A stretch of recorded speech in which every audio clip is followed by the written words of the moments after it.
Саламатсыздар, мен атым Азамат. Мен Москвада чет тил борборунда англис тилинен сабак берем.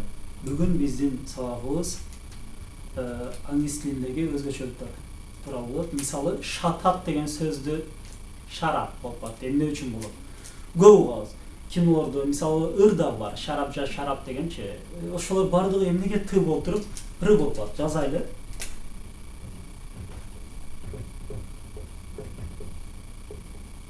Shut up. Ушул сабактын аягында сиздер кааласаңыздар да, каалабасаңыз дагы натуралдуу түрдө shut up деп айтып каласыздар. Ошону үйрөтөбүз. 3 сыры бар, 3 сырын айтабыз. Биринчиден андан мурун мына байкайлы. Мына тамгаларды көндүрөбүз. D-N-T-L, D-N-T-L. Ушул 4 тамга англис тилинде баш айтылат. Чындыгында англис тилинде бардык эле тамгалар биздикине окшош айтылганы менен бирок башкача айтылат. Ошону сырлар бар кичинекей, ошолорду үйрөтөбүз. D-N-T-L-дагы айырмачылык мындай айтайлы. Сиздер азыр паузаны басасыздар да D-N-T-L деп айтып көргүлөр. 4 тамганы айтабыз. D-N-T-L. Айтыппы? Эми суроо. Тилибиз кайсыл жерге тиет экен?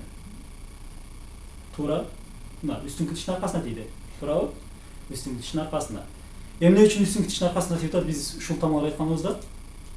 Туура, кыргызбыз, кыргыз болгондон кийин ушундай сүйлөйбүз биз. Көп байкашыбыз да мүмкүн, бирок байкап көрсөк ушундай натуралдуу түрдө биз сүйлөгөндө ушундай чыгат экен. Орустардыкы дагы сурап көрдүк көп, орустардын дагы ушундай үстүңкү тиштин аркасына тийет. Түрктөрдүкү дагы ушундай. Эми сурап көрөбүз. Бир американецке сураса кандай демек? Ошону айтабыз. Важный момент, маанилүү момент.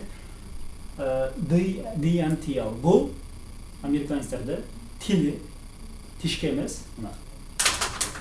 Бул биздин тишибиз деп элестет дейли, тишибиз. Үстүңкү тиштин аркасына эмес, алар таңдайга тиет тили. Таңдайга, байкадык мына. Таңдайга тийип атат, тишке эмес, таңдайга.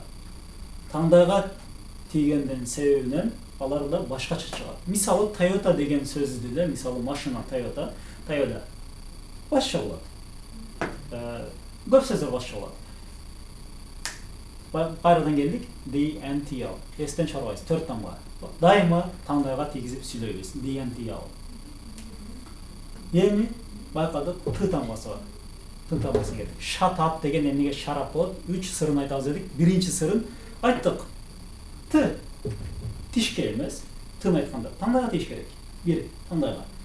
Экинчиси бул жерге мен кичинекей х жасайын. Бул кыргызча х. Ушул мындай х, мындай тдан кийин деген тамгада бул. Биз жөн шат дегеле айтып көрдү. Шат десеңер, шаттан кийин бар. Шат. Вот ошол тдан кийинки жок болуш керек. Бул экинчиси жок болуш керек. Бул кандайча болот? Мына мен айтайын. Шат. Жок болду менде. Шат. Же болсам аз бар болуп айтам. Шат. Шат. Буну кандай кылабыз? Андай үйрөтөбүз, оңой эле. Тилибиз таңдайга тийгенде, тын айтканда тийгенде кой берсек, деген тамга чыгат. Деген үн чыгат. Ошону тилибизди кармап калсак, шат таңдайга тийгиз, таңдайга. Шат. Болду, кармап калсак, деген үн чыкпай калат. Ошентип оңой түрдө биз экинчисин билип алдык. Эмне экен? Биринчиси Т таңдайга тийет, экинчиси Х, жок. Таңдайга аны айтканда билебиз. Шат. Бүттү. Шат. Эми үчүнчүсү ошол. Шат деген бойдон, жок бойдон ап деген сөздү улап кетишибиз керек. Бул кандайча болот? Байкайбыз, мына тилибиз таңдайга шат. Тилди кой берген жокпуз, кой бербей туруп. Шат, ап улап кеттик. Shut up. Өзүнөн натуралдуу түрдө shut up. Ушундай болуп калат да, shut up. Байкадык. Дагы силерге жакшы сөздөрдүн бирөөсүн үйрөтөбүз. Жакшы сөздөрдүн бирөөсү бул get out. Которобуз чыгып кет. Get out. Shut up оозунду жап, get out чыгып кет. Буларды көп угуп калабыз кинолордон, ошондуктан көбүнө кызыктуу болушу мүмкүн. Get out'ты да кандай болобуз? Эки нерсе көрдүк. Эки Т көрдүк. Таңдайга тиет. Экинчиси Тдан кийинки ыхтар эки жерде тең жок. Бул жерде дагы кичинекей бул жерде дагы жок. Кандай экен? Get out. Üçüncü nerse t aytkanda anda bolot.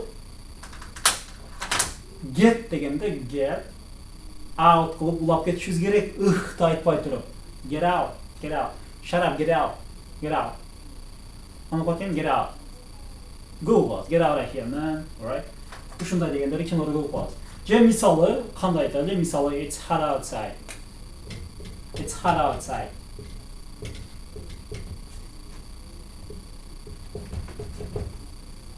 Okay. Qaradık. It's hot outside. 1, 2, 3, T, төртүнчүсү D бардыгы тандага дер. D, T. N'lı da tandага дер. Бул жердеги ушул сүйлөмдө 4 таңга тандак айтылды. Андан кийин ар бир T'дан кийин ых жок. Бул жерде да жок, бул жерде да жок, бул жерде да жок. Ар биринен кийин ых жок. It's hot outside. It's hot outside. Kontrol turdu. It's hot outside bu. It's hot outside. Bunu eч качан муну мисалы муну ыры кылып же муну ыры кылып айтыштын кереги жок. Айтсак туура эмес айткан болобуз. Себеби ал ыры менен бул get out'тагы ырыга окшогон, бул чынында Т. Бул чынында Т натуралдуу түрдө ырыга окшоп өзгөрүп баратат. Get out. Себептерин 3 себебин айтып кеттик. Ошону кылсаңыздар, сиздер кандай болосуздар? Америкалык англисинде мындай акценти жок сүйлөп калган болосуздар. It's hot outside. It's hot outside. Get out. Shut up. Сиздерге жакшы эле жардам тийди деп ойлойбуз. Жана мына бул тамганда бир карап койлу. Ай тамгасы англисинде ай тамгасы бул баарыбыз билебиз, кыргызчадагы иге окшош. Бирок чындыгында и деп айтсаңыздар ката болот. И деп айтсаңыздар. Значит, и эмес экен. Эч качан и деп айтпайбыз. Мисалы, Мына окшош. Отур деген сөз. Отур деген сөз. И деп айтпайбыз. Sit эмес, sit эмес.